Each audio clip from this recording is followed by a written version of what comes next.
Oh, and I want to say that we showed at the festival, we showed two of Catel's, oops, Yeah.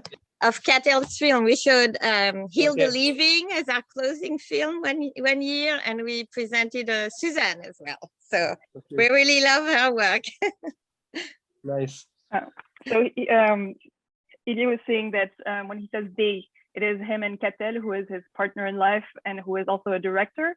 And they sometimes work together, and she suggested that they write the adaptation of this book, and it was for them a chance to work together on this. And then of course they had to still convince the author and other people to get the rights to bring it to life as a movie. Somebody in the chat, Monette, wanted to ask what your experience was with making the film in Algeria, in Alger. En fait, quand on a donc décidé d'adapter le livre, c'était presque une obligation morale d'essayer de tout faire pour tourner en Algérie, puisque évidemment le livre en fait se passe entre la France et l'Algérie, puisqu'on suit à la fois la rencontre entre Hélène et Fernand, mais leur vie très courte à Alger, qui en fait leur vie commune a duré moins de 3 ans là-bas. Mais en tout cas, ça a été le moment décisif de cette histoire. Et en fait, donc, on abordait la question algérienne avec un peu on abordait ça de façon, on va dire, un peu avec quelques craintes, parce que en fait, l'Algérie a vécu des années très, très compliquées pendant les années 90 et début 2000 avec le terrorisme et avec une forme de guerre civile un peu larvée, mais commençait à s'ouvrir. Donc, on est allé enquêter pour voir si on pouvait tourner là-bas. Voilà. So it was a bit of a moral obligation for them to shoot in Algeria. The span of the story that's actually happening in Algeria is actually quite short, because the couple only lived there for less than 3 years, but it's of course a decisive moment in the story. They were a little bit worried about shooting. When I say the couple, it's Fernand, the couple in the film, of course. When before shooting, they had some worries because of the difficult period in Algeria in the 90s and the 2000s with the rise of terrorism. But so when it was starting to reopen by the time they wanted to shoot there. Et en fait, quand on est allé là-bas, on a été très agréablement surpris, parce qu'en fait, il y avait une très, très grosse envie de cinéma, de travailler avec qui venait. Et il y a très peu d'opportunités pour les gens en Algérie de faire des films algériens qui ne soient pas de faire des films en Algérie qui ne soient pas algériens.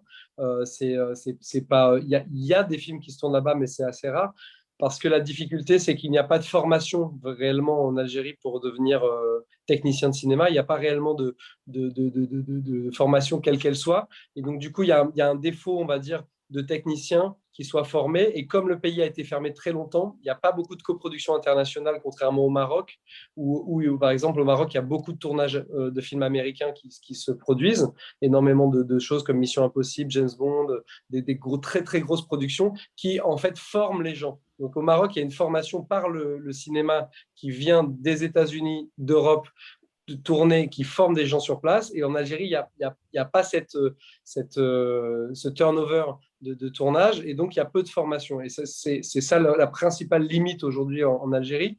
Mais on a découvert des gens qui étaient extrêmement enthousiastes, extrêmement heureux qu'on tourne, et qui ont tout fait pour que le tournage puisse avoir lieu à Alger, alors même que c'était un tournage d'époque et qu'il y avait plein de questions sur les signes contemporains dans la ville et sur l'époque. Mais ils ont rendu ça possible. C'est-à-dire qu'on a eu une coproduction là-bas, des techniciens qui se sont battus, et on a fini par trouver même de l'argent pour venir tourner en Algérie. Et le tournage algérois, parce qu'on a tourné que à Alger, a été extrêmement heureux et sans aucune difficulté particulière. They were actually really positively surprised, because when they got there, they found that there was a huge desire of people and crews there to work on international projects.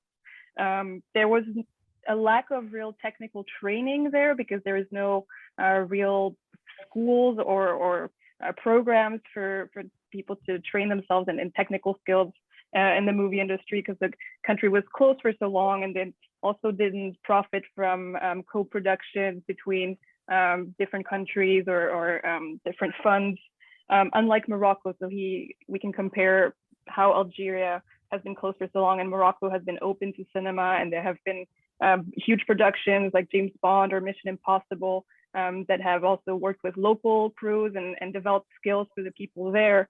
And in contrast, Algeria doesn't have that. But they were met with a lot of enthusiasm for that. Sorry, my cat.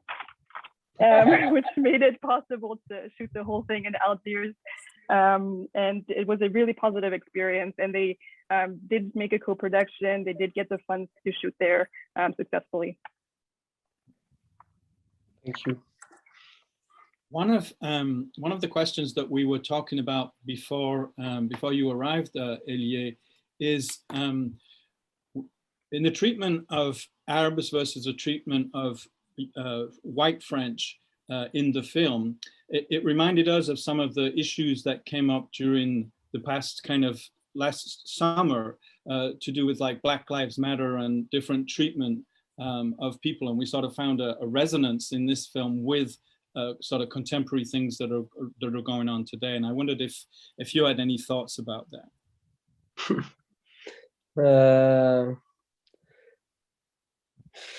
On peut pas dire non. J'ai pas. En fait, je me suis même un peu interdit de faire des rapprochements directs entre l'actualité et l'époque du film dont je parle. Mais ce qui est sûr, c'est que, en fait, pour moi, les résonances étaient moins liées à quelque chose de précis qu'à l'idée que, je ne sais pas comment dire ça, à l'idée que en fait, pour moi, l'histoire de Fernand Yveton, ce qu'elle a d'assez... qui entre en résonance avec aujourd'hui, c'est toujours qu'on fantasme toujours l'idée que quand on se bat à un moment donné contre quelque chose, cette chose est obvious, cette chose est évidente. C'est-à-dire, on a toujours l'idée on se bat contre les nazis et on voit bien qui sont les nazis, on voit bien à quoi ressemblent les nazis et on voit bien qu'ils font du mal. Et on oublie que même en Europe, à l'époque de la Seconde Guerre mondiale, les gens entendaient dire que, croyaient que, mais ne voyaient pas tout ce qui se passait et que les choses ne se voient pas, ne sont pas évidentes. On se bat toujours contre des choses qui sont un peu dans l'air, et qui ont du mal à se manifester, mais qui sont pour autant pas, comment dire, qui peuvent être extrêmement révoltantes. Et la situation à Alger à l'époque, ceux qui m'ont raconté l'avoir vécu, me racontaient que, en fait, ce qu'il y a dans le film, c'est-à-dire que ces personnes qui ont pris position et qui ont choisi un camp pendant la guerre l'ont fait sans même avoir vu beaucoup plus de choses que ce que le personnage voit autour de lui dans le film. C'est-à-dire pas énormément de choses révoltantes. Pardon, je te laisse traduire. Sorry. So he's more reserved on drawing parallels between the past and situations in the direct present. But what he sees as very important in the story of Fernand Yveton is really this notion that what we fight against is necessarily obvious, but this was not the case then.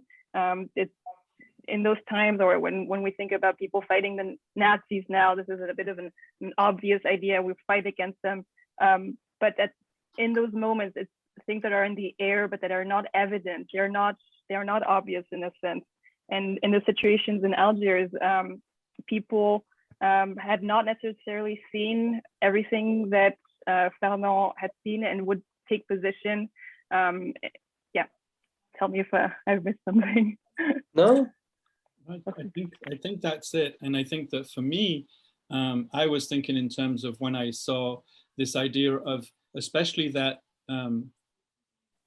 Fernand is slightly younger than Hélène, and his sort of idealism is sort of in the abstract. But then when we see their situation in Alger, in Algiers, it becomes real. That it's that it's his family that's in danger. It's, you know, you say, I will die for a cause, and you can say it in the abstract, but then if it's going to be, I'm going to kill, you know, I will have my family killed for a cause, it becomes something very different. Yeah. Mais par contre, ce qui est vrai, c'est que pour moi, ce qui entre en résonance, par exemple, avec l'histoire des Black Lives Matter ou les causes qui ont à voir avec ce genre de mécanisme, c'est qu'il y a toujours quelqu'un pour dire ce sont des cas isolés, il n'y a rien, il y a juste des événements qui ont lieu, qui sont toujours liés à beaucoup de possibles excuses, de possibles explications, et qu'il y a des gens qui tout à coup relient les points entre eux et voient qu'il y a une situation intolérable. Et oui, Fernand Yveton, à un moment, se révolte dans ce film parce qu'il pense à ses frères blessés. C'est pour ça que le film s'appelle comme ça. Il pense à deux de nos frères blessés. Le film parle de nos frères blessés, parle de quelqu'un qui s'engage parce qu'il refuse que la situation qui apparaît à beaucoup comme tolérable, comme explicable, comme supportable, pour lui, il devient insupportable. Et elle l'est avant que sa famille soit mise en cause. Elle l'est parce que par rapport à l'idée du monde qu'il défend, quelque chose est insupportable et il doit s'engager. Oui, et c'est là qu'il y a quelque chose qui a à voir avec Black Lives Matter et avec les situations qu'on affronte aujourd'hui. There is a parallel that can be drawn with current events and BLM, for instance. That on one hand, you do have people that will always say that terrible events are isolated cases, who will find excuses for events. And then on the other hand, you have the people who will see the bigger picture and see how isolated events are actually go together, and who take position against that, and who have an activism and an engagement because of their inner convictions. And in the case of Fernand, he had those convictions before his own family was threatened. Yeah. Okay. Thank you, Marie. I'm just going to invite everybody. If you'd like to put your questions in the chat, I will pass them on to Elie. But if you would like to ask him directly, please just put your hand up and I'll recognize you. Or if you just want to unmic, just to unmute your mic, then please do. We're here to exchange with everybody. I'd like to just ask, if I'm remembering right, Elie, est-ce que tu avais accès à des lettres d'Hélène ou un truc comme ça? Je ne me rappelle plus si c'était le cas. Oui, nous on a, en fait, le film, on l'a construit à partir du roman, mais en fait, le roman, lui, était basé sur un livre documentaire qui est une enquête très importante sur l'affaire Yveton, en fait, qui a été dirigé par un historien qui a en fait écrit ce livre dans les années 80 et qui a, lui, rencontré toutes les personnes qui étaient encore vivantes à l'époque, et notamment Hélène Yveton, qui était vivante et qui a beaucoup fait d'entretiens, qui s'est beaucoup entretenu avec elle, et à qui elle a confié ce qui lui restait de lettres, ce qui lui restait de documents de l'époque, etc. Donc, le livre, nous, on est reparti de ce livre pour écrire le scénario, voilà, dans un premier temps. So the question was whether Elie had access to letters and content like that from the couple.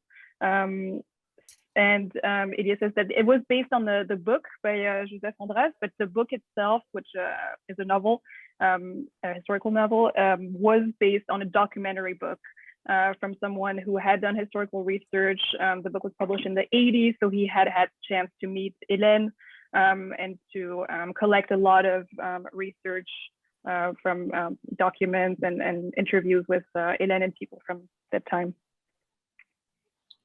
Et après, dans un deuxième temps, ce qu'on a eu comme chance, nous, c'est qu'on a rencontré quelques survivants de cette époque qui avaient connu Hélène et Fernand Yveton, des gens qui ont vécu dans son quartier à Alger, des gens qui, quelqu'un qui s'appelle Félix Colozzi, qui était dans le groupe militant dans lequel a été Fernand pendant la guerre, dans lequel Fernand a été clandestinement pendant la guerre, à Abdelkader Guerrouch, qui est un personnage important de la guerre d'Algérie, qui a fait le lien entre, à l'époque, le Parti communiste et le Front de libération nationale. Donc, on a eu accès à quelques anciens. Et surtout, la grande chose importante, c'est qu'en travaillant sur les costumes du film et en travaillant sur les costumes militaires du film et en travaillant sur les militaires qui ont été impliqués dans cette histoire, on est arrivé aux archives militaires en France et en fait, on a découvert le dossier complet de l'enquête sur Fernand Yveton, toutes les minutes du procès.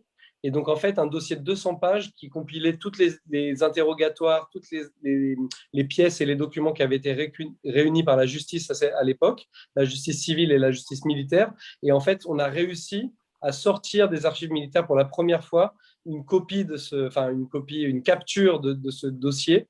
Et en fait, le film, on a reconfronté l'écriture du scénario et des détails du scénario à ce qu'on a découvert à l'intérieur de ce dossier, de ces comptes rendus.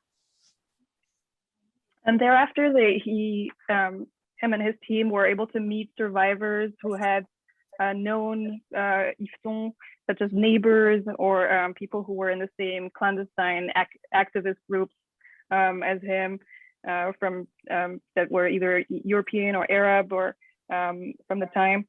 When they were doing research into the costumes, the military costumes, they also got to explore a military archive, and they actually stumbled upon files of the time of the whole investigation, about 200 pages, which had all the findings and interviews from the time.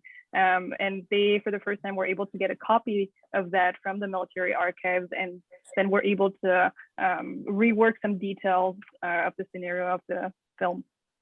Et dans ce dossier, il y avait quelques lettres du fils d'Yveton lui-même et de Hélène, et quelques éléments personnels qui avaient été versés au dossier judiciaire, en fait, qu'on a découvert après.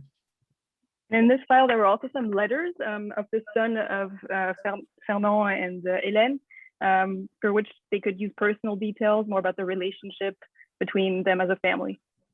Thank you. Lamia, would you like to ask your question?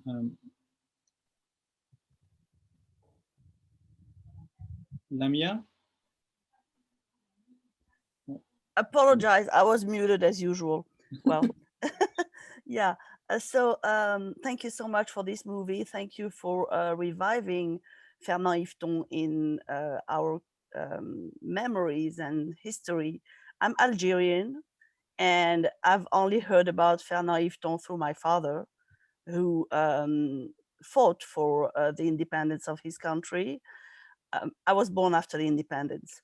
So I've heard of Fernand Yveton when the Hôpital Maillot in Algiers was debaptized, and it was called Hôpital Bébéloued, and my father was furious because he said, come on, these guys, he had the utmost respect for these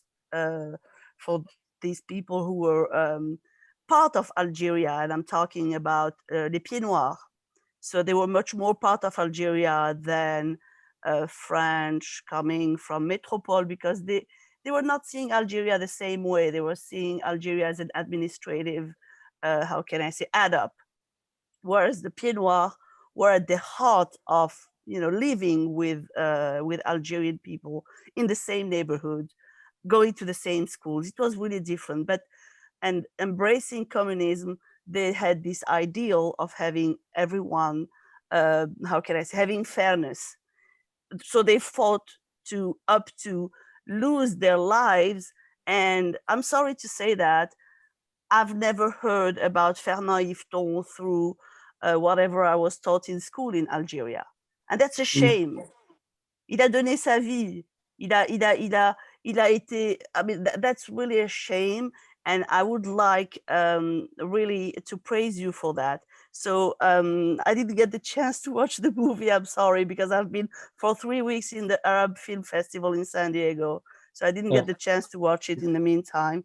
But I was just looking for any movies about Algeria or from Algerian directors here in California, because I was disappointed with the movie that was presented here in San Diego. I was so disappointed. I'm like, I know there's better, so I have to find it. So I found yours, and thank you so much. So my question also is, I'm just seeing that in 2018,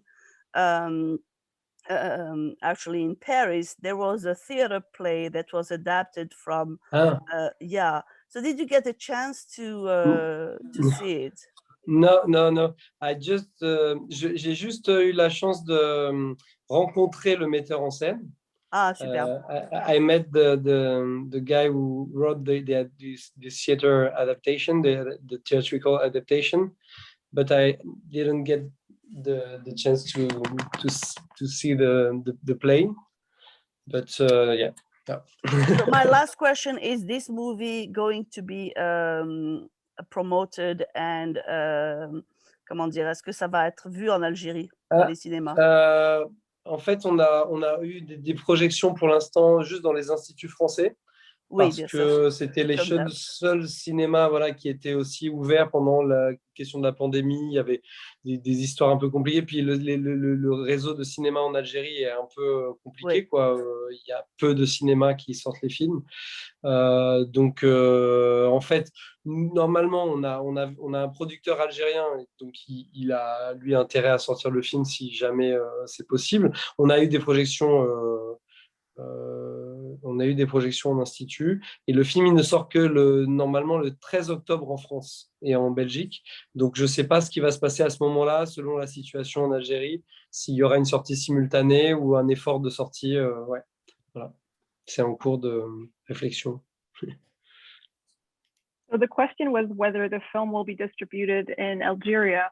And so far it hasn't, but this was also due to the pandemic. The network of theaters in Algeria is not the most active, and the film was shown in some French cultural centers. But the actual opening of this film in theaters in France and in Belgium at the same time will be in October later this year. So perhaps there will still be distribution developed by then. And in the chat, Phil Schulman wrote, "I really enjoyed your film, and I thought it was very powerful and very honest as well." And his question was, I was wondering how your film was received in France. Ouais. We don't know yet. Non, il y a eu quelques projections dans des festivals, dans des projections uniques en France. Donc, on a eu quelques réactions, mais assez, comment dire, oui, circonstanciées, assez liées à des moments un peu uniques comme ça. Ce qui sort, par contre, c'est que le film est plutôt bien reçu parce que, en fait, le film a quelque chose de particulier, comme le livre l'avait, c'est que, en fait, comme la figure de François Mitterrand, qui est une figure de la gauche qui n'est pas communiste, mais de la gauche, on va dire, d'un socialisme modéré, en tout cas pas communiste, qui est une figure tutélaire de la gauche, comme le film met en cause un petit peu, raconte souligne le rôle qu'avait Mitterrand pendant la guerre d'Algérie, qui n'était pas finalement le rôle d'un homme de gauche, enfin de ce qu'on attend d'un homme de gauche humaniste, qui a été partie prenante plutôt plutôt partisan d'un certain de la continuité du colonialisme, qui a signé les arrêts de mort, qui a en tout cas accepté que les arrêts de mort et que la guillotine s'exerce sur ceux qui se battaient pour l'indépendance. On va dire que comme le film du coup n'est pas du côté comme ça attaque aussi des gens qui représentent la gauche, le film n'est pas mal reçu, n'est pas reçu en tout cas comme une caricature de film anticolonialiste et de gauchiste, et etc. Donc ça modère un peu la réception politique. Par contre, les gens sont assez le public français qui est, on va dire, de gauche, on va dire, est un peu remué par le fait qu'on mette en cause comme ça François Mitterrand. Voilà. C'est là que la réaction est un peu plus vive. Voilà. Excusez-moi pour la longue. Yeah, but the film was showed in some festivals, so there was some reaction, but more kind of isolated feedback because it hasn't been broadly distributed in France yet. There is a particularity to note is that the figure of François Mitterrand, who was president of France at one point and minister of the Interior pendant le... Oui, intérieur, et pendant la guerre d'Algérie, il a été ministre de l'Intérieur, et à la fin de la guerre d'Algérie, enfin, pas à la fin de son mandat, quand il est parti, il était ministre de la Justice. Voilà. Il était so ministre voilà. Minister of the Interior during the Algerian War, and then the Minister of Justice. And he is nowadays seen as a moderate socialist, democratic figure in France. Not a communist, but a very loved figure of moderate socialism. But when we revisit the times, we see that he was his role in that war was not really humanistic. That he was for the continuation of colonization. That he was pushing for the continuity of death penalty applied to the people fighting for their liberation. And so there are mixed responses from the left-wing public in France, because this is giving a troubled picture of François Mitterrand that people have not come to terms with yet. One thing that interested me, as far as what went on in the film, was the relationships between the fathers. How Fernand's father was influential in his life, and then as he became the father, was he called Stéphane, the son? I've forgotten the son's name. But as Jean-Claude, I'm sorry, yeah. That there was this relationship of generations between them, as I think it was, he wrote on the wall, right? The son wrote on the wall, Vive, I think it's sort of Vive l'Algérie libre. And so that was an echo of what Fernand says as he is taken to the guillotine. He's shouting, we can't understand it because he's shouting in Arabic, long live free Algeria. And I just wondered, because you're a young father too, so I see that as being a kind of a very sort of pivotal. It's not kind of the whole story, but it's sort of that small detail in the story which really gives us something to think about. Ouais. Ce qui est sûr, c'est que en fait, oui, l'histoire des pères dans le film est particulière, parce que Fernand Yveton, effectivement, c'est le fils d'un Algérien européen, c'est-à-dire de ce qu'on Lamia a appelé, de ce qu'on appelle en France les pieds noirs, c'est-à-dire les gens qui ont vécu en Algérie, les gens d'origine européenne, enfin immigrés de France, d'Espagne ou d'ailleurs, qui ont vécu dans l'Algérie coloniale. Donc le père de Fernand était algérien avant lui, et communiste, et son père a eu 8 enfants, et c'est le seul Fernand qui a été un communiste convaincu et un communiste fervent. Et pour moi, quelque part, il est le... Oui, c'est quelqu'un qui a ça dans le sang, entre guillemets, qui est communiste de naissance, presque ouvrier, qui rejoint la cause, qui défend les ouvriers. Et alors que Hélène, par ailleurs, est la fille d'un homme qui a fui la Pologne et qui a vécu le communisme, lui, plutôt durement, quand la Pologne est devenue communiste. Donc, c'est-à-dire, les histoires des pères d'Hélène et de Fernand déterminent beaucoup de qui ils sont, déjà. There is a story of fathers and of that lineage. We see Fernand's father is himself a pied noir, which means he's of European origin, but has really made his life and lived his whole or most of his life in Algeria and is basically Algerian. So Fernand already has one generation before him that is Algerian, and he feels profoundly Algerian. There's also the fact that his father was a communist and he has adopted the same political convictions. There were actually 8 siblings in total, and Fernand was the only one that became an activist and a communist, and he really has it in his blood and in his DNA. And we can, of course, see the difference with Hélène, who also has some family history there that is totally opposite, because her father in Poland has been trying to flee communism. Non, pardon. Je voulais juste parler par rapport à Jean-Claude. Juste par rapport à Jean-Claude, parce que c'était important, c'était que, en fait, dans ce qu'on a découvert dans les témoignages, effectivement, c'est que Jean-Claude, qui était très jeune au moment où il a vécu l'histoire, qui avait 14 ans, pendant qu'il a vécu l'histoire algérienne de Fernand, et c'est donc l'enfant adoptif que Fernand a tout de suite adopté réellement, c'est-à-dire que c'est devenu le fils officiel de Fernand. C'est pas qu'un enfant qu'il a, je veux dire, repoussé ou pris à moitié avec lui. Je veux dire, il a adopté Jean-Claude tout de suite en se mariant avec Hélène. Et dans les témoignages, ce qu'on a découvert, c'est que Jean-Claude, Hélène est partie d'Algérie parce que, en fait, Jean-Claude commençait à se liguer à la cause de Fernand et à vouloir rejoindre la cause de Fernand et à défendre cette idée. C'est ce qu'on a incarné dans la scène où il le suit la nuit et où il veut être avec lui, combattre avec lui. Mais en fait, il y a vraiment cette idée que Jean-Claude a épousé tellement la cause que c'est devenu...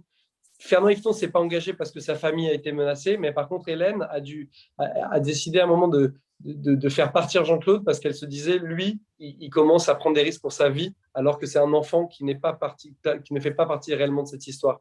Parce que Jean-Claude commençait à vouloir se battre aux côtés de Fernand et à défendre toutes les activités de Fernand. And I just wanted to wish everybody who's a father, happy Father's Day. I think it's Father's Day in France and also in America. So Nice. So just to go back to Jean-Claude, so he was he's Hélène and Fernand's son. He was 14 years old at the time, and he really was Fernand's son because he got adopted by Fernand right away. So he really took that father role seriously right away.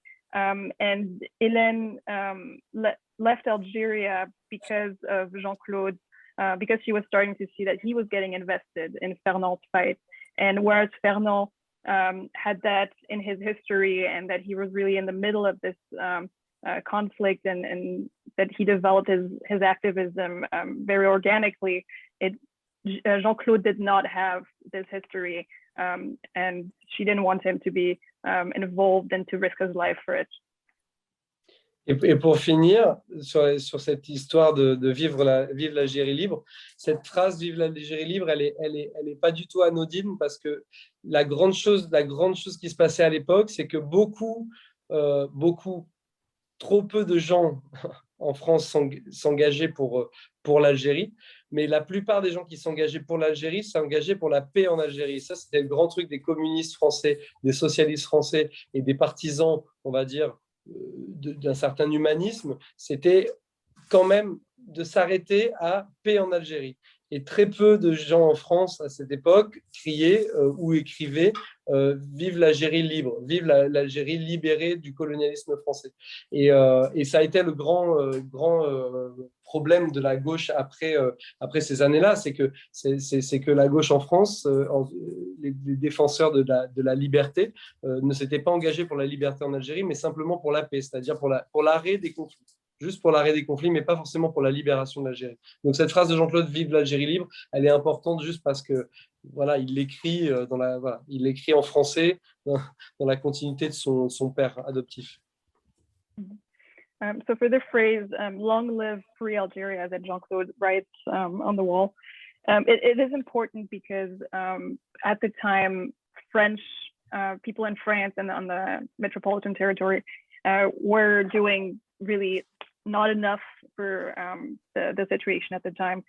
French communists and socialists who believed themselves as humanists were saying that phrase to "long live free Algeria," but what they were really engaged in was peace, not really the liberation of it. They wanted the end of the conflict, but did not really fight for the liberation of Algeria. Thank you. Marc, would you like to ask your question, please? Yeah, first, as I was telling people here before you came on, is that I am a Pied Noir, and I was in my first years of elementary school in Algeria at the independence, and so it's part of my family history, and I heard many stories from different sides. And I traveled back there in the 70s as a young man, visiting with people I still could, connect with. I really appreciate that your movie, I was a little bit apprehensive, but I really appreciated that it's a movie that's very nuanced. And so I think it's good for that. Because, situations can get very complex and people are engaged in their lives.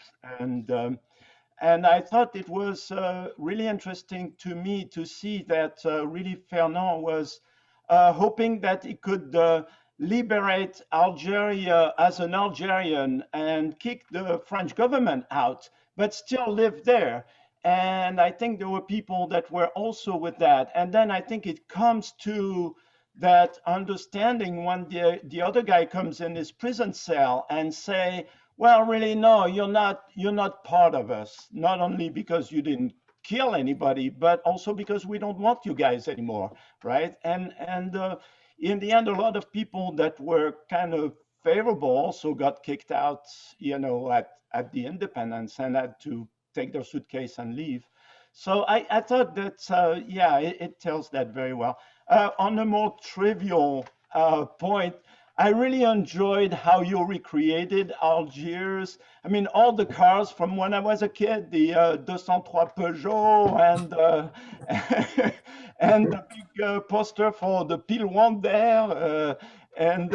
I think that was really well done. And you know, the markets also, with the people at the market, you know, and people at the cafes. So I really thought you did a great job there. I'm really wondering where you found all those cars, but just the, you know, the costume and everything was very well done. Thank you. Merci beaucoup. Ce qui est sûr, en tout cas, c'est que bon, on était limité dans notre budget parce que c'était un budget qui était pas si petit pour un film d'auteur français. C'est même un gros budget, mais ça reste un très petit budget comparé à ce qu'on voit à l'échelle mondiale quand un film est un film d'époque, une recréation de film d'époque. Nous, on avait à peu près, pour fabriquer le film, on avait à peu près 6 millions, ce qui est beaucoup d'argent, mais quand il s'agit de recréer des choses, c'est très vite limité. Mais par contre, ce qui est intéressant, c'est qu'on a toutes les voitures étaient vraiment algériennes parce que la plupart sont filmées à Alger. Donc, c'est tout le réseau des collectionneurs de voitures d'Alger qui ont été justement mis à contribution par la motivation de notre équipe algérienne sur place qui a réussi à faire revenir tout ce qui était... Parce que les voitures en Algérie, elles ont été beaucoup usées jusqu'à la corde. Elles ont servi vraiment à rouler et à transporter des choses et des gens jusqu'au bout parce qu'on ne gâche pas... voilà, ce n'est pas un endroit où on s'amusait à jeter l'argent et les voitures par les fenêtres. Du coup, elles ont servi beaucoup. Donc, voilà, mais les voitures... Mais c'est vrai qu'on a été limité. On ne voulait pas faire une carte postale. On voulait essayer de retrouver quelque chose d'essentiel quand on était dehors. Bon, des fois, je suis frustré qu'il n'y ait pas plus d'ampleur aux scènes extérieures, etc. Mais bon, c'était un film intimiste. Alors, on a pris le parti de ce film intimiste.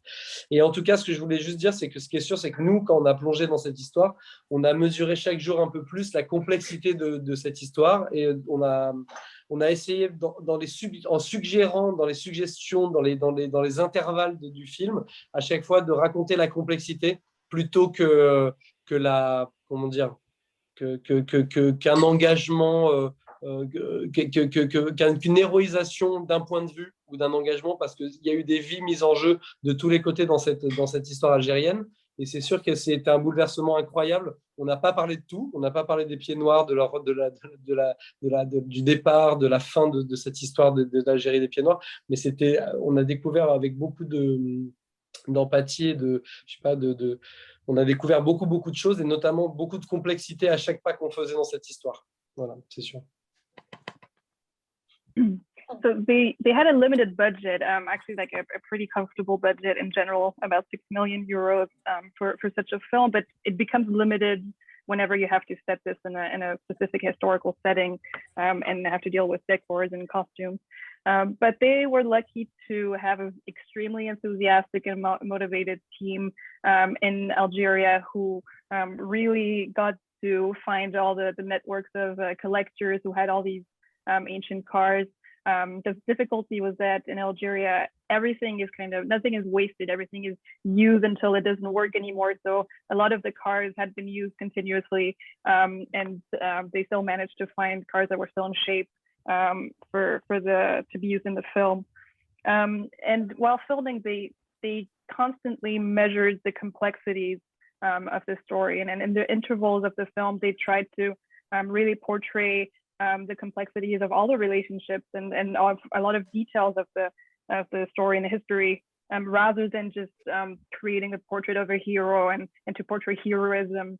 There were a lot of complexities that they weren't able to address, obviously, because the story is just too too complex and involved a lot of relationships and people and communities. But they definitely learned a lot while filming it and tried to address as much as possible. Lier, there is a poem in the novel, and it's by a woman called Annie Steiner, which has to do with the title de nos frères blessés, and certainly with the title of the book in English, which is Tomorrow They Won't Dare to Murder Us. And she wrote the poem in which one of the lines says, so that tomorrow they won't dare, so that tomorrow they won't dare murder us. And I believe that she wrote the poem after she had heard the assassination taking place in the, not the assassination, but the execution taking place in the prison, which was called Barberousse. And I wondered if you would like to say something about Annie Steiner. Bien sûr. En fait, ce qui est particulier dans cette époque et à ce moment-là, c'est qu'il y avait beaucoup dans la prison de Barberousse, qui est la prison dans laquelle on a tourné, la prison qui est filmée dans le film que vous avez vu. C'est la vraie prison de Barberousse, qui a d'ailleurs été, je crois, pour la première fois ouverte à une fiction, en tout cas une fiction étrangère, ça c'est sûr. Et on a notamment repeint la prison parce qu'elle était devenue blanche et bleue. Et on a repeint toute la partie qu'on a filmé en blanc et en gris, parce qu'à l'époque, vraisemblablement, c'était cette couleur-là. Donc, on a repeint la prison. La cellule de Fernand est tournée dans un studio, parce qu'on n'avait pas la place pour tourner là, avec la caméra et le temps surtout là-bas. Mais toute la prison, déjà, je peux vous raconter ça, qu'on a tourné effectivement le chemin aller, le chemin retour de Fernand et la cour de la prison, la petite séquence de la cour est tournée dans la vraie prison de Barberousse, où a été tournée notamment la bataille d'Alger. So about the prison, they actually filmed in the exact prison where the execution had happened and where Fernand was held. It was the first time they were actually opening it to an international production. It had been repainted white and blue, and so for the purpose of the film, they were able to repaint it white and gray to keep the original appearance. Fernand's cell is actually shot in a studio just because of space issues to film it properly the way they wanted. But the way in and out and the courtyard as well are the actual prison. Et en fait, je raconte ça pour raconter les choses depuis le départ, mais l'histoire, c'est que Fernand entre dans cette prison et qu'en fait, quand on exécute quelqu'un, quand quelqu'un est guillotiné, cette personne est guillotinée hors de la prison. En fait, on n'est pas guillotiné en prison parce que ce n'est pas l'administration pénitentiaire qui exécute quelqu'un, c'est la justice qui exécute quelqu'un. Et cette personne doit être exécutée en dehors de la responsabilité de l'administration pénitentiaire. Et en fait, cette personne doit être emmenée hors de la prison pour être exécuté. Et en fait, ce qui se passait à chaque fois, ce que nous racontait, parce que plusieurs personnes m'ont raconté avoir entendu Fernand Yveton dans les couloirs, notamment Annie Steiner qui m'a raconté, parce que je l'ai rencontré à Alger. En fait, l'histoire, c'est que donc, Fernand Yveton est sorti de sa cellule, emmené à travers les quartiers des hommes, puis à travers le quartier des femmes, qui est la dernière partie de la prison avant la porte de sortie. Et donc, les hommes entendent crier Fernand Yveton et crient à son passage parce qu'il est exécuté au petit matin pour qu'il y ait le moins de bruit possible et le moins de soulèvement possible dans la prison et en dehors. Et il est emmené après à travers le quartier des femmes qui ne le voient pas mais qui entendent les cris, qui se mettent à crier et qui entendent sa voix. Et ensuite, en dehors de la prison, la guillotine est installée le plus près de la porte, en dehors de la prison. Et là, on lui lit ses droits dans la dernière pièce avant la sortie, et il est libéré de ses menottes et il est emmené et exécuté dans la cour extérieure de la prison, qui ne fait plus partie de la prison. Et c'est pour ça qu'Annie Steiner a entendu les cris de Fernand Yveton ce matin-là. So he actually also got to meet Annie Steiner, who wrote the poem. He met her in Algiers. And what was interesting to know is that Fernand Yveton, the day of his execution, he was taken out of his cell. It was very, very early morning because they didn't want to create any uprisings. but he was taken through the male quarters and then through the quarters of where the women were at, and he was able to yell through the whole pathway out. There's a question also of jurisdiction. Prisoners were not executed within the prison. They had to bring them just outside of the prison for some administrative reason. And so he's taken through all these quarters, and then just in the last room before exiting the prison, he's read his rights, taken out of his handcuffs, and then executed right outside the prison walls. And so he was able to really make himself heard and to yell this whole way through. And this is how Annie Steiner, the poet, was able to hear him. Et en fait, c'était quelque chose qui arrivait très rarement parce que il n'y avait pas des exécutions, surtout que Fernand Yveton a été en fait le 3e guillotiné de la guerre d'Algérie parce que avant il y a eu Zabana et Ferraj. Il y a 2 personnes qui ont été algériennes, on pourrait dire peut-être diront arabes algériens qui ont été exécutés. Lui a été le 3e plusieurs mois après à être exécuté avec 2 autres à ses côtés.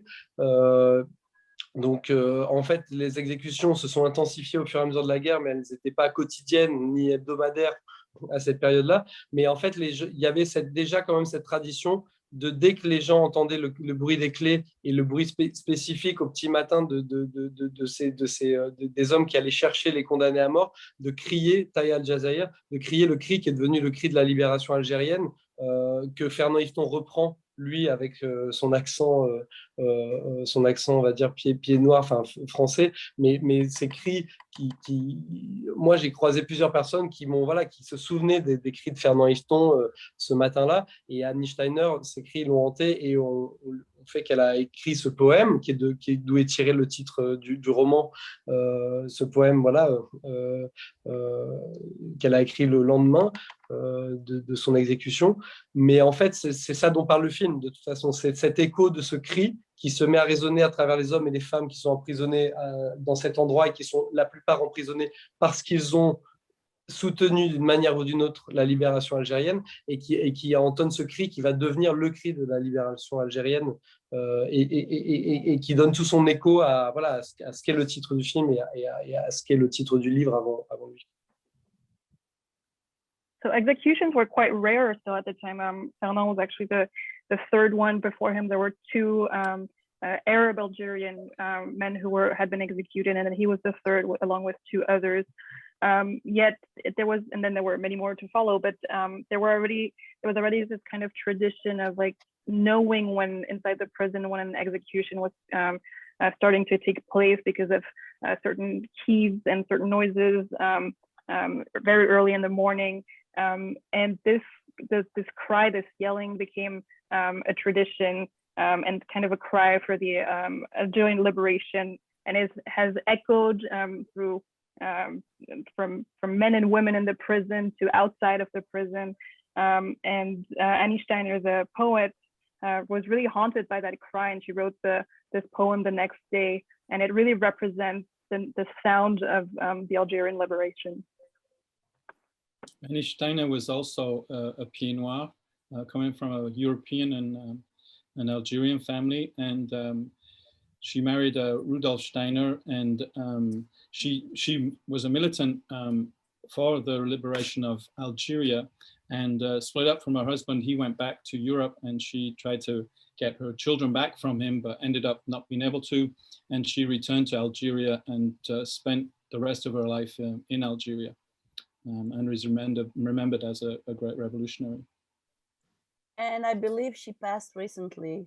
Yeah, she did. Yeah, I think 2000. I don't know the date, but fairly recently. Yeah, she is on. I mean, you can listen to a talk on YouTube. There are some interviews with her when she's very old, and she still talks about that day when she heard Fernand Yveton being taken to the guillotine. Well, it's getting on for 1:42 here. You've been a fantastic audience. And sorry. Sorry again.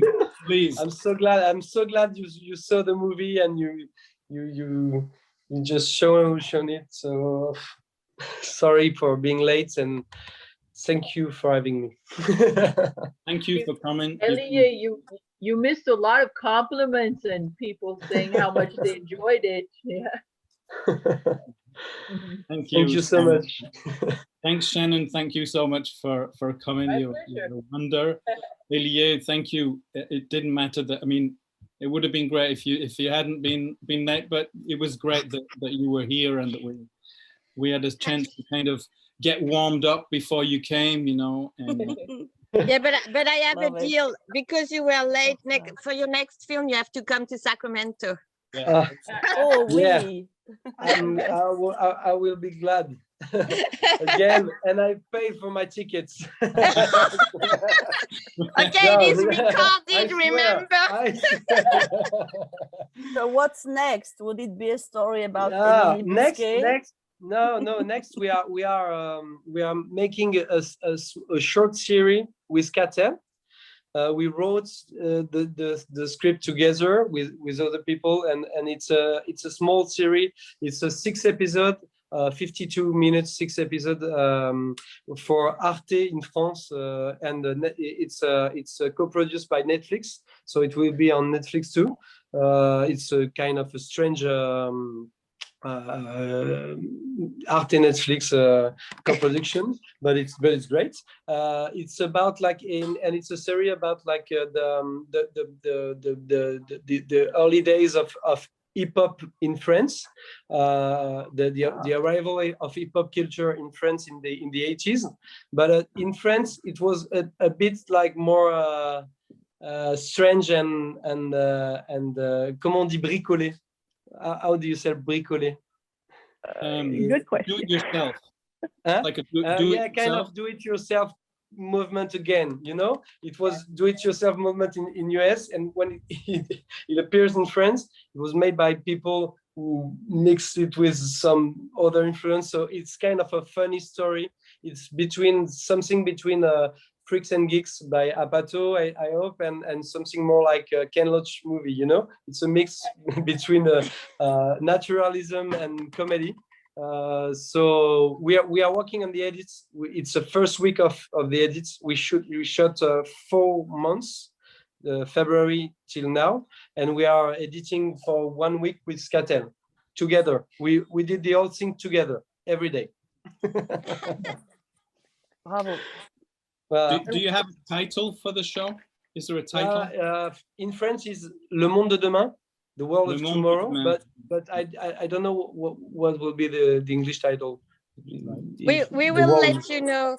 We will let you know when it's released on Netflix. So you will you'll send an email, post it on Facebook. Thank you. Thanks for all. Non, merci. Merci beaucoup. Merci beaucoup pour la traduction, parce qu'on a bien vu là avec mon petit moment en anglais que c'était très utile. Avec plaisir. Et merci Cécile. Thank you Cécile for chasing our guest. Yeah, thanks a lot Cécile. It was so. Merci. Et on se voit à 3h au cinéma. We are reopening at the theater with Joseph and Adieu les cons. So good. We're going now. Have a good training. Okay. Merci. Merci beaucoup. Au revoir. Bye. Merci. Bye bye. Au revoir. Thank you. Au revoir. Bye-bye. Merci. Au revoir. Merci. Au revoir. Kevin. Au revoir. À bientôt. Bye. Tout de suite. Bye, Kevin. Bye. Oh.